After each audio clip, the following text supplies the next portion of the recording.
primer video virtual donde estaremos hablando sobre la purificación de proteínas recombinantes por cromatografía de afinidad. Hi, welcome to our first online video where we will be talking about purification of recombinant protein by affinity chromatography. In order to be successful with this lecture, you will have to be able to perform the purification of recombinant protein by affinity chromatography. This laboratory technique is used to purify and concentrate a substance from a mixture to reduce the amount of unwanted substances or to purify a protein of interest. So now, let's pay attention. Presten atención. Affinity chromatography is a technique in which separation occurs based on interactions between two molecules. Enzyme and a substrate, protein or nucleic acid, or ligand and receptor. Oh my God, this is too complicated, but let's pay attention.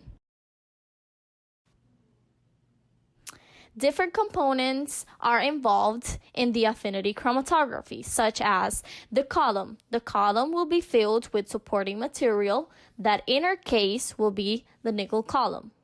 It will also contain the matrix. The matrix should be chemically inert, have good flow properties, and have functional groups that will covalently bound. His tag will be used in our protein of interest in order to immobilize the metal affinity chromatography. Then, imidazole will be used for the elution of the protein to compete with the his tag binding to metal charged resin. Ahí viene el coronavirus, virus, virus, virus, virus, virus, virus, virus, virus, virus, virus, virus, virus. Ahí viene el coronavirus, virus, virus, virus, virus, virus, virus, virus, virus, virus, virus, virus, virus. Ahí viene el coronavirus, virus, virus, virus, virus. Ahí viene el coronavirus. Preparing the metal column. First, snap off the yellow tip from the bottom of the column. This is to allow for the flow of the liquid. Okay, now we're going to add the Affinity iMac nickel charged resin slurry, then centrifuge for 2 minutes. The slurry eliminates air bubbles from forming in the column, and it also contains the ligand necessary for binding. Now, add distilled water, about 200 microliters. Then centrifuge for 2 minutes. Then, finally, we're going to add 500 microliters of equilibration buffer. Then we're going to centrifuge for 2 minutes. The purpose of the equilibration buffer is to equilibrate the system. Basically, it creates the right environment to promote the desired affinity interaction. Now time for the second phase, sample binding. First, retach the yellow tip to the bottom of the column.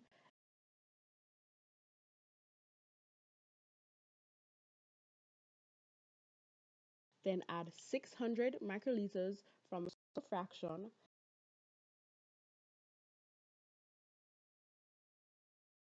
Then close the tube with the lid.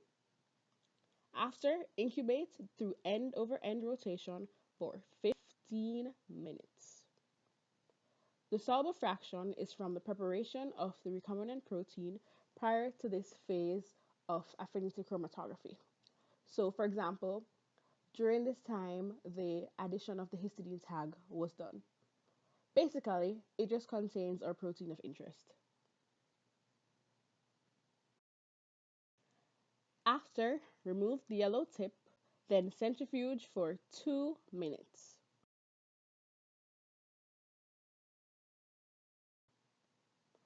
Then, collect the flow through. Also, feel free to collect 50 microliters of the flow through for a quality sample check. Now time for phase 3. Wash the column. First, add 600 microliters of wash buffer. The purpose of the wash buffer is to wash away all the samples from the soluble fraction that had not yet been bound to the immobilized ligand.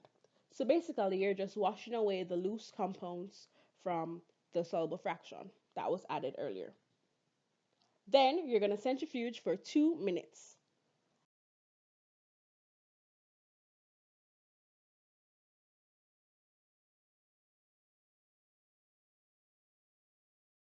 After, remove the wash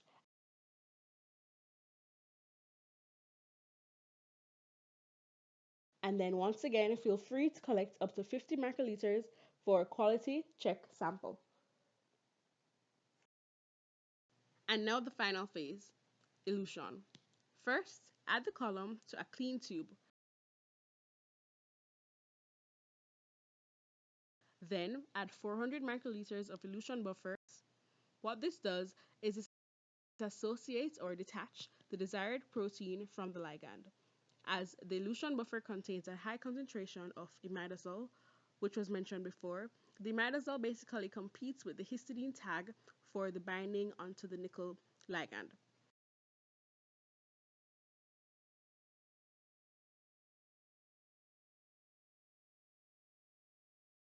And centrifuge for 2 minutes.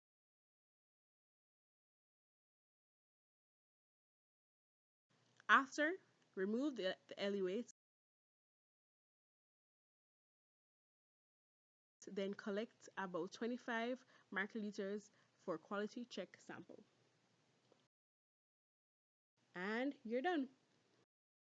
4, 3, 2. 1, 2, 3.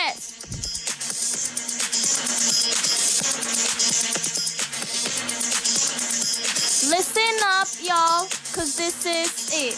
The project we summarizing this will be really quick. Recombinant definition join artificial genes. It is way more complex than a native protein. ELISA or reblotting, whichever technique. But Dr. Borisov likes that chromatography. A double F to the INITY affinity. A double F to the INITY affinity. Recombinant def remix. Let's slow it down. Slow it down, down for that protocol. Remix.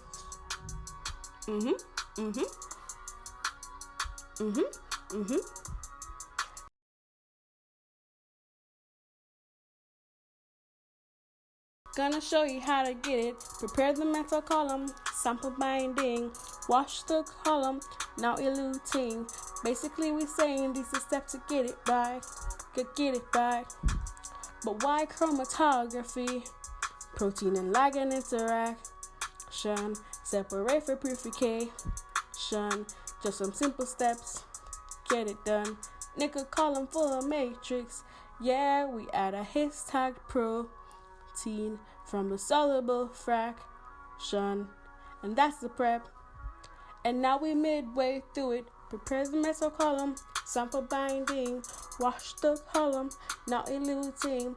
Basically we saying these are steps to get it right, get it right.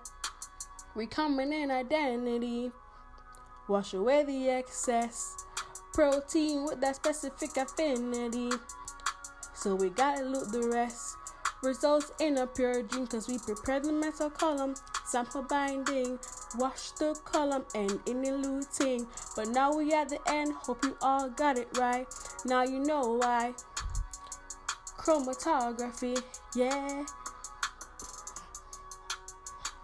Affinity, chromatography, yeah.